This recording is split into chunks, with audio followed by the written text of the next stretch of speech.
At today's non-stop pace, it's harder than ever to stay fresh. Damn right. What's up, y'all? It's me, your girl, Bashira Muhammad, and I'm standing right here in the playground at 10th Street in Albany, and this is In Real Life. About to burn another track. Yo, shout out to Bash. She in the studio too. Got these niggas hating on me cause I stay fresh, dropping knowledge on the crowd, then my rhymes made deaf, so could I say less? Well, I guess, but I ain't So, Malic, give us a little bit of background of how everything got started for you as far as your music. I say everything got started music-wise a few years ago when I really got serious. I guess the end of high school, the end of 12th grade, I really got serious about doing music and started writing a whole lot more. But as far as writing, I've been writing since I could write. Since I could put a pen to pad, and since I can make words happen on paper, I've been writing for a long time. But I really got serious. Really got serious about a year ago, I would say. I used to kick little rounds with my group of friends in their house. We'd sit in the porch and write, smoke blunts and write all day. And it just evolved into something a lot more serious when I got into college, and I was able to focus on making my music and sit down and write and get in the studio and learn how to record and everything like that. So what was that initial inspiration that got you to get so serious? You said you started getting really serious. So what happened? I realized that I don't want to sound too pretentious, but I realized I was such a good writer. You ever had those moments where you surprise yourself and you realize I should be doing more with this? You know what I mean? I was like I should be writing music instead of kicking poetry. Don't get me wrong, I still do my poetry, but I'm more serious about being a lyricist than I am doing poetry. I was like I read back some of the stuff that I made and music, what I was writing. I was like, I really should put this toward a beat. I tried it out the first time, and you look back on some of your older stuff, it ain't as good as the stuff that you got out now. Right. But I was like, a lot of people were telling me that I read it too, like you should really, get in the studio. And I follow suit. We got in the studio. It's been on from there, pretty much. Yeah, it's been on nonstop. Yeah, you can ask Drew. I believe it. I believe it. So now that the summer is coming up, you got any summer plans as far as your music performance, mixtapes dropping, anything? I'm planning to drop a second mixtape at the end of the summer. I haven't decided what to call it yet. Okay. I dropped a few tracks on my SoundCloud, that's going to be on the next mixtape. But I think I'm going to go left field completely with this one to see what kind of what kind of eclectic sounds and things I can put into it. Because the last one, I got the old school boom bap type of music going on, with a couple songs, and I got a couple songs that are completely left field, and they're produced by some amazing producers, and some of them are original songs that I just remixed and things like that, what we got in the lab. So I want to, take it as far left field as I can go and see what type of emotions I can evoke from the music that I make. You know what I mean? Okay, so what kind of music do you do? I do everything. Okay, everything for us. I started out with old school hip hop. I'm into every type of music style there is, from bluegrass to hip hop to dubstep, everything. Okay. So I want to go everywhere with it, have a little bit of everything. But right now I'm working on some I guess you could say electronic feel going to that. There's a couple songs that I made that had an electronic feel. There's a few tracks here and there on the next mixtape that I want to have like old school, real crunchy, crunchy type of beats and stuff going on there. So who would you say was your, as far as music, your biggest inspiration as far as music? Who would you say? My biggest inspiration? Yeah. Oh man, if I had a pen and pad, I'd give you a whole list of them. Right.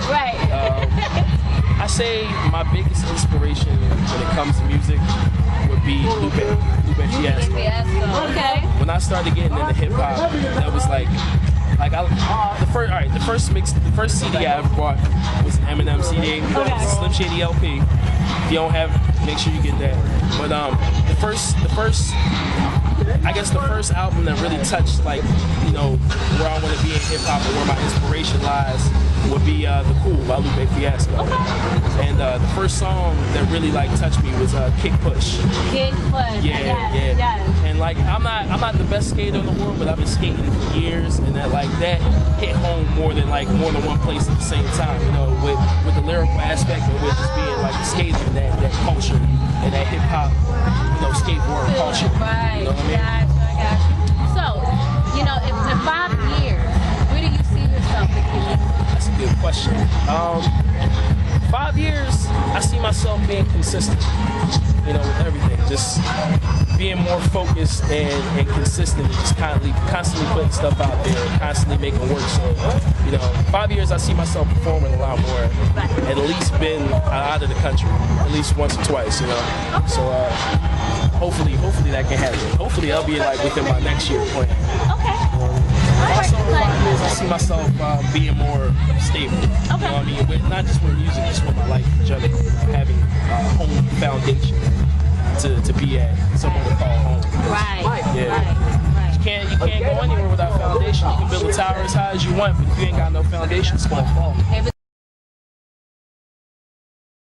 So speaking of your foundation, how is your family foundation with your music? Are they real supportive? Are they being That's a good question. I feel like it's a mixed bag. A lot of the younger generation really support what I do. A lot of my older, my younger and older cousins really support what I do. A couple of my aunts know I do music. They just support the fact that I do music in general. But a lot of the older, set in their ways members of my family, I don't want to say they don't support. They support that I'm doing something positive in my life, but they don't necessarily support, what the music is about. Some of what these rappers out here represent. But I try to get them to understand that not all about everything about what they're about. You know what I mean? And the other thing I try to get them to understand is basically being a hip hop artist, you're a reporter for what you see around you and what you feel. You're just basically just reporting what's surrounding your world and your culture and everything like that. And that's the main thing I try to get them to understand. It's not about the drug references. It's not about about the women. It's not women, money, and all that. Right. It's not about a very negative picture gets painted with a lot of the older generation that listens to it. They grew up with something completely different. Right. Yeah. Right. All right. So our last question is, speaking of your music and the kind of music that you do and the genre that you're in, how do you feel about the music that's being played today on the radio? How do you feel about that? I feel love for them all. Right. I love them all. I love them from your most basic rapper all the way up to most influential people like Lupe or or a Motor Technique. Okay. I love them all because it's all hip hop. No matter what you're doing, if you're doing hip hop, it's still hip hop. We should all love each other. But that being said, I do think there's some garbage people out there. Right. I'm not going to necessarily put them on blast or nothing like that. But with every subject and every subculture and subculture, there's going to be a negative aspect of that. You know what I mean? So that's to be expected. But all I got to say to them is get your weight up. There you go. That's pretty much it. Thank you. Because I'm coming from the #1 spot. I'm shitting on everybody. I'm just going to look back at all the garbage people be like, I don't got any time for this. Right. So it's I don't know. And then in and of itself, it's all relative too. Okay. So it all depends on who thinks who is garbage or who doesn't think who is garbage. Because some people might think Meek Mill is garbage, and some other people might think he's the hottest thing in the streets. Right. But it's all relative, so it all depends on the person who's listening. And when it comes down to it, so even if people got the same opinion about me, when it comes down to it, it's all who's listening. Even if you don't like my music, at least you listen to it. There you go. I thank you for that. Thank you. Thank you. Well, that's going to end our interview. I thank you so much, Malic. But before we go, I want you to look in the camera, let the viewers and your supporters, the fans know where they can find you, tweet you, listen to your music, all that. You can find me on Facebook.com/Malic Alex, capital M, capital A, Malic Alex. You can also check me out SoundCloud.com, Malic Alex, spelled the same way. I'm on Twitter. You can check me out Twitter.com. I go at Malic Alex, whatever Twitter uses, at Malic Alex, all lowercase. And you can also find me in the streets. Nigga, bring your rhymes. I'm usually at the gathering at 40th and Walnut too. So if you ever want to, there's ever a cipher or something going around, I'm always in the cipher at the gathering. Think you can give us something now? A little something, something. A little bit, you can. What you want? You want something freestyle or something written? Give me a 16, man. 16. I'm gonna start to the side. Look.